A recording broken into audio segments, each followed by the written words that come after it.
Namaste. Mindful eating. That's what we're going to talk about today. This is very small. There's no getting around it. It is a very small pack of snack. And probably if you look at it, you kind of think, I'm not going to knock much crack out of that. I'm going to maybe need a second or a third. But I'm here to tell you that if you eat mindfully, you just get more out of less, which is, mindfulness is all about renegotiating your relationship with reality. That sounds very deep, but really what it means is you just get much more out of much less, which is a good thing, right? So if, say, you are cracking into this snack bar, you're aware of how the first taste is absolutely gorgeous. Your mouth watering and, the absolute taste explosion. Second taste, meh. By third, fourth, fifth bite, you're not really tasting it anymore. You're just not tasting it, but you just continue eating. So basically mindfulness is about ensuring that the fifth, sixth bite is as good as the first, which, that's going to be good, right? So there's three types of eating. There is conscious eating, which is mindfulness and just eating with awareness. There's unconscious eating, which is what most of us do most of the time. Eating without awareness. Eating while doing other things. Even when we're alone, we think about other things. So we're eating unconsciously. And then there's a third type of eating, which is eating chasing unconsciousness. So what I mean by that is when you eat, the first taste you'll taste. Second taste, you're kind of aware that already the flavor is going. And so say you're cracking into a packet of Mentos. By the third, fourth, fifth, you're already aware that you're really not tasting them anymore. It's just happening, but you're not doing it with awareness. You're not even really having much enjoyment out of them, but you keep going. 6, 7, 8 Mentos, you're going to get through the packet. And at that point, it kind of gets into a different place, which is where you're not just unconscious of eating, you're actually chasing unconsciousness. And why would you do that? Well, one thing is, say you've got something you got to do that you don't really want to do, something you're nervous about, if you have to prepare a talk or you have to just knuckle down to something that you don't really want to do or address some issue that you don't want to address. That's a really good reason for chasing unconsciousness, for just losing yourself so that you can't be aware. But often when you're on your 8th, 9th, 10th Mento, I don't know how many are in a packet of Mento these days, but when you're, reaching the end, there is an awareness that you're just doing it for the sake of it, but you're gonna finish the pack now. And it could even be a packet of biscuits, which is when it gets really, big packet of digestives. You could be getting towards the end and going, I'll just finish them off now because, I'm in it anyway. So let's just finish it off. So that's a different space. That's a different headspace altogether, which is really, I believe it's about fear.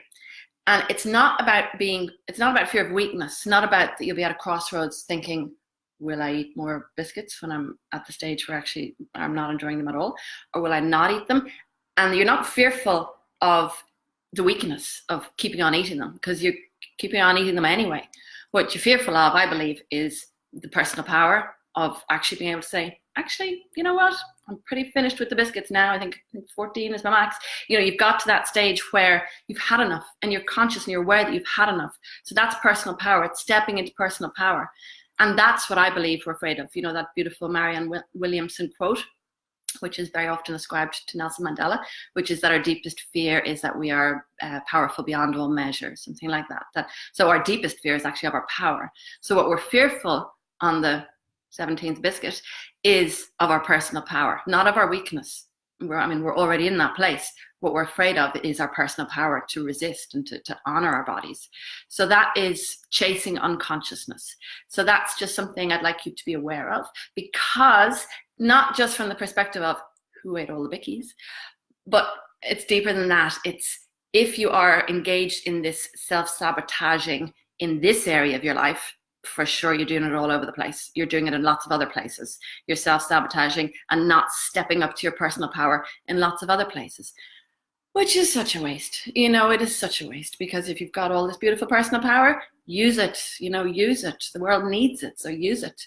But the bickies is a good place to start, because you can just be conscious. You go, I'm I'm in this space of eating when I actually can't taste them anymore. And there's a little bit of, if you dig deep, there's probably a little bit of self-loathing kicking in as you're shoveling the biscuits into you long after you've stopped enjoying them. So just be conscious of that. And then the beautiful thing is one mindful decision of actually going to honor my body. I'm aware that this isn't serving me. It'll spiral lots of other decisions you make that will involve you stepping into your power and going, actually, I'm not afraid to be this beautiful, powerful creature that I am that really self-nurtures. So that's a little bit on conscious eating. Unconscious eating. Unconscious eating is when you're not particularly self-sabotaging, but you're just not thinking, you're eating, maybe you are genuinely hungry, but you're not thinking about it, which is when, again, it's such a waste because you're not tasting. It's also not great for the body. And now I'm only here for 5 minutes today, so I'm going to go a lot deeper into this on the 9-week course that I'm going to put a link onto that as well on below, because we're going to go a lot deeper into this, and we're actually going to do a mindfulness meditation I call Nacho Libro, after that classic Jack Black movie. We're going to have a mindfulness meditation with nachos, which it's going to be good. So let's do that. I'd love you to join me on this 9-week course. It's going to be fun. And another thing that I'm going to talk about there is the 5 fake hungers, false hungers. So obviously I don't have time to go into them all today, so I'm going to cover them there. But just one I'd like to draw your attention to is one really glaring fake hunger is actually called thirst. You think you're hungry, but actually you're thirsty. And it's because the mind-body connection is generally not really strong enough that we can really discriminate often between hunger and thirst. And we only really experience thirst as we know it when we're really far down the line of thirst. So it's something I'm going to go into deeper and cover the other 4 fake hungers, because they're absolute, they're just, you're going for food when actually your body's asking for something else. So, it's about self-care, but for me also it's about knocking more joy out of life. So we're going to renegotiate our contract with reality around eating, because it's a very visceral thing that we do. It's very emotional, and we have imbued it with even more emotion throughout our lives. So it's a good place to start with mindfulness. So hope you'll join me. I'm going to put the link below, and otherwise I hope. Oh, I'm also doing a webinar next Tuesday, so that'll be a full hour. So we'll have a little bit more time there. So I see you on the webinar, and otherwise I'll see you same time, same place next week. Thank you. Namaste.